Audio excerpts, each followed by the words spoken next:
Today is an exciting day for me. I went to an audio show and I heard a speaker manufacturer that I never heard before, never heard the name before, and I got really interested until I heard the price of the wonderful tower speakers that I was listening to.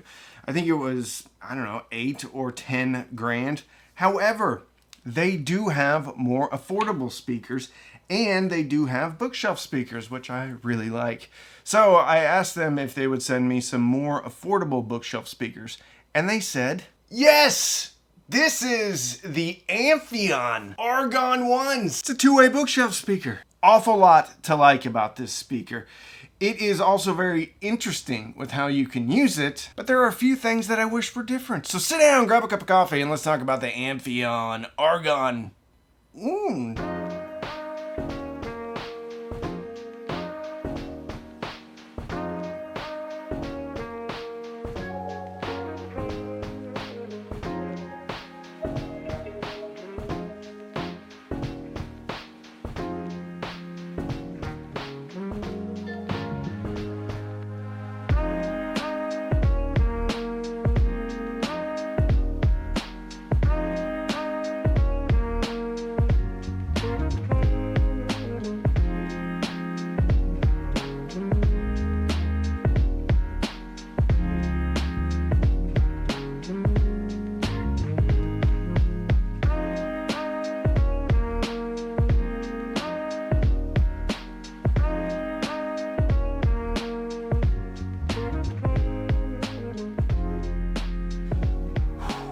Okay, it's a Finnish brand. Amphion is a Finnish brand. They make everything in Finland. They were founded in, I believe, 1998, and I'm going to butcher this name.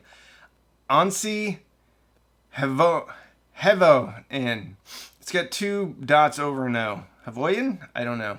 Has 17 full-time employees, has their own facility, is not designing in Finland and having it made in China. No. It's made in Finland and it ships from Finland, which I like because it means 100% oversight of quality control. And let's face it, when people insist on making things in their own building, they have a higher standard of what they want their product to be or how they want their product to perform. So I am thrilled that they make everything in Finland. However, with that comes a price and a little bit of a premium over, similarly spec'd speakers. However, we will get into how they sound a little bit different, and if that premium is worth it.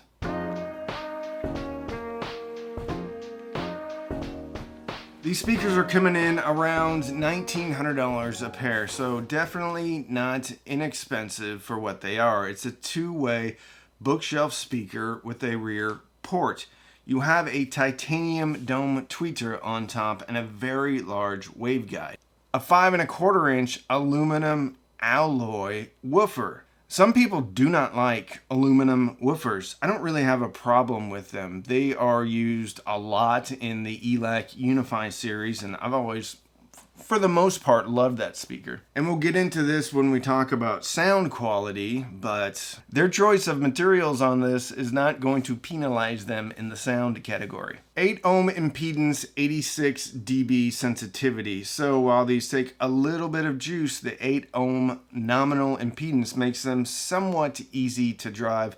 I think if you have 50 legitimate watts, you can get the best out of the speaker. But amp pairing does matter, and we'll also get into that later. These are 12.5 inches high, 6.3 inches wide, and 10.4 inches deep. Not a small speaker. They also come in at 15.5 basically pounds a piece, which for me is always a good thing when it comes to a speaker. I know it's crazy, but generally speaking, the heavier a speaker is, the more inert it is. The heavier a speaker is, generally, in my experience, they sound a little bit better.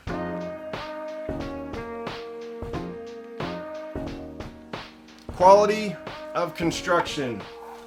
The finishing on these is painted, and I would say it's kind of on the level, somewhat even similar to a Buchard speaker.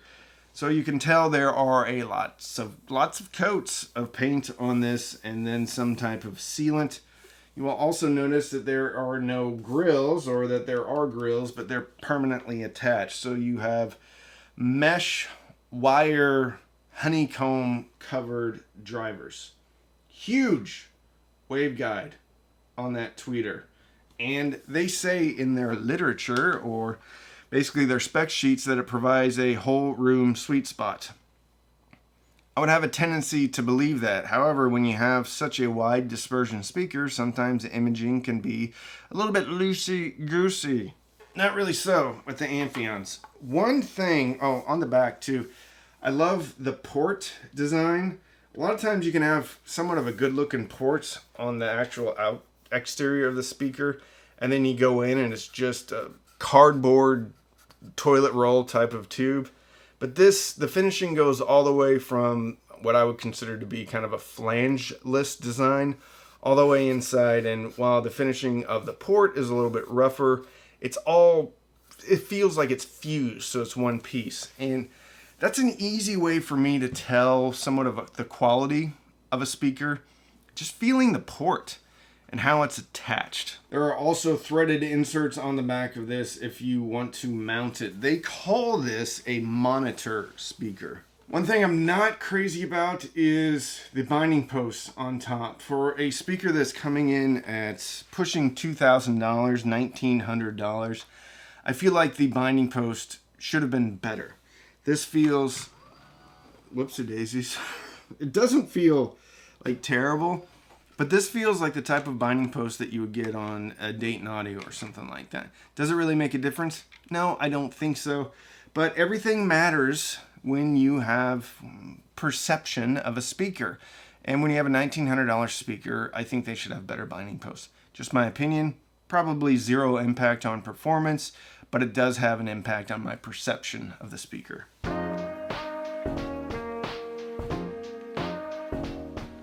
They claim a frequency response of 45 up to 25,000 hertz. They don't say, at least on this page, they don't say if that's a plus or minus 3 dB, plus or minus 6 dB, or anything like that.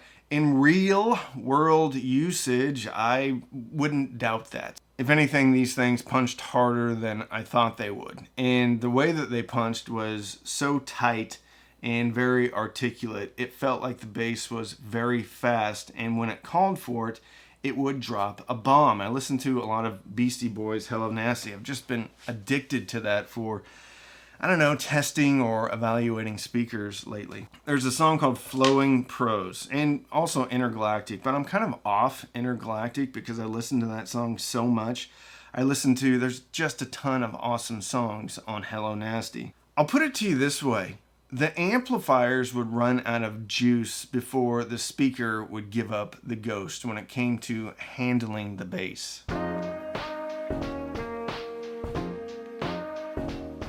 I had these hooked up to a bunch of different amplifiers, mostly integrated amplifiers, sometimes using an outboard DAC. TA1 from Emotiva. The Advanced Paris X160 Evo power amp, which has a ton of power. That was being run by the Advanced Paris P700 preamp. Also had these hooked up to the A10 Classic from Advanced Paris.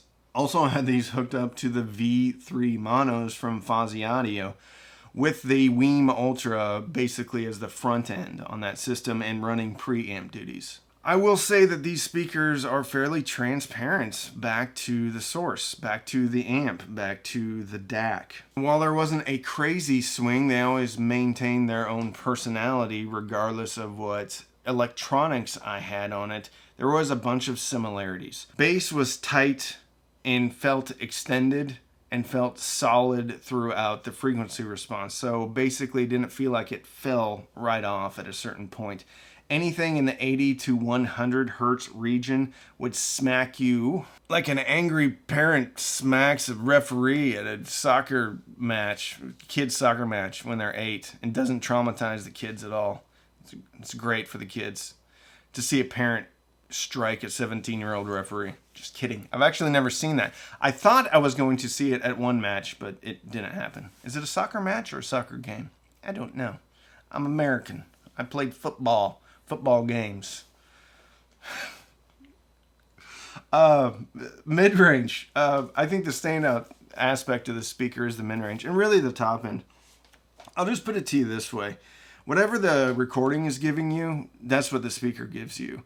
Johnny Cash, I thought going into this that this speaker was going to have that titanium dome sound, the metal dome sound in the mid-range. And while it made sense, it had a metal dome tweeter as far as the sound. I was really hard pressed to be able to say, this sounds thin. That's what I thought it was going to sound like. I thought it was going to sound cool through the mid-range. And if anything, it had a nice, robust tone if the recording had it, like Johnny Cash, God's Gonna Cut You Down. Very baritone-y. I won't go as far as to say this is caramelly or leans warm in any sense, but it was crystal clean, very articulate, and very layered as far as instrument separation. But then when it went into Rob Zombie, Demonoid Phenomenon, that mid-range is a little bit cool. There's a bunch of electronic stuff going on there. Everything was separated, and the raspy, cooler nature of Rob Zombie's heavily produced voice sounded like a bit of a different speaker. So I will say a reoccurring theme of this speaker is it's extraordinarily neutral. You're going to hear the recording depending upon what type of electronics you have on it. If you have any level of decent electronics on it, you're going to hear everything. Top end was also refreshingly awesome because I didn't get the metal dome push on a lot of percussion. Cymbals sounded fantastic. Rim shots sounded absolutely accurate. Everything else, while it sounded accurate, didn't sound like I was getting bombarded by a metal dome tweeter. The other speaker that I've listened to lately with a metal dome tweeter that really surprised me was the ELAC Debut 3. The difference between the Debut 3 is it sounded like a soft dome tweeter. The Argon 1 sounds like a metal dome tweeter, but it sounds like a metal dome tweeter that I've never heard. Most of the experience I've had, all of the experience I've had with titanium dome tweeters have come from Klipsch speakers. They always sounded honky. They do have a horn-loaded titanium tweeter, and they, have the Klipsch sound. Argons, neutral, neutral, neutral.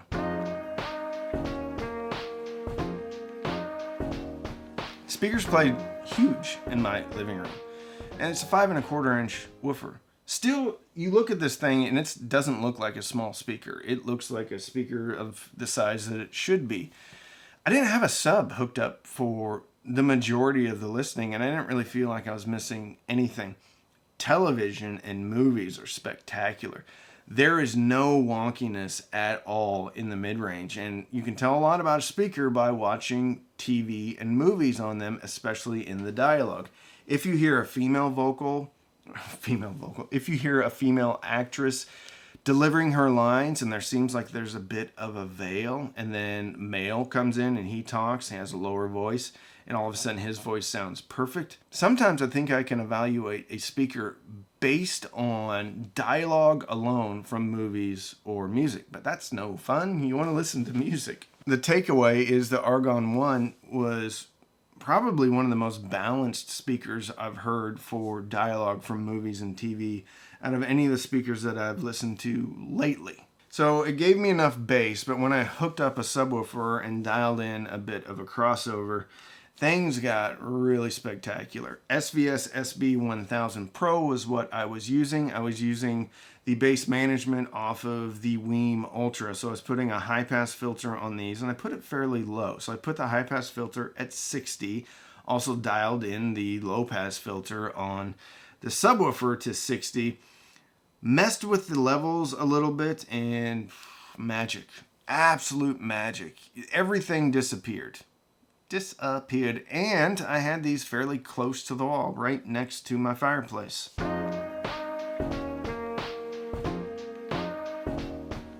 These remind me of some Arundel speakers, but I feel like these are more musical. I feel like this is more of an audiophile speaker where somebody wants to enjoy a little bit of personality. I mean, I think these things are super neutral. I think the Arundels were more neutral, less engaging. $1,900 USD a pair. So pretty much exactly the same price.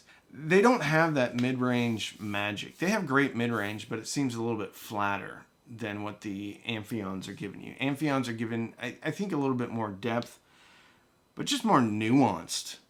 Again, the Arundel is one of the better speakers that I've ever heard. I would give my money to Amphion, though. Partially, the reason why I do that is because I met the guy from Amphion. And when I talk to somebody, I hear their passion, I hear what they've put into their company, that, well, then I trust them. Never talked to Arundel at all.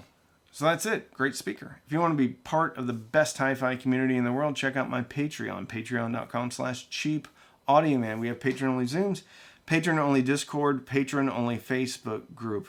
You can also buy these, although I don't think I have an affiliate relationship with whoever I link this to. If you're looking for a high-end near-field monitor, or even just one of the best bookshelf speakers I've heard, then check out the Amphion Argon 1s. If you like this video, but you're on a little bit more of a budget, check out my review of the ELAC Debut 3s. Very different sounding speaker, but also awesome for different reasons. I will link that here or here. Thank you so much for watching, like, and subscribe.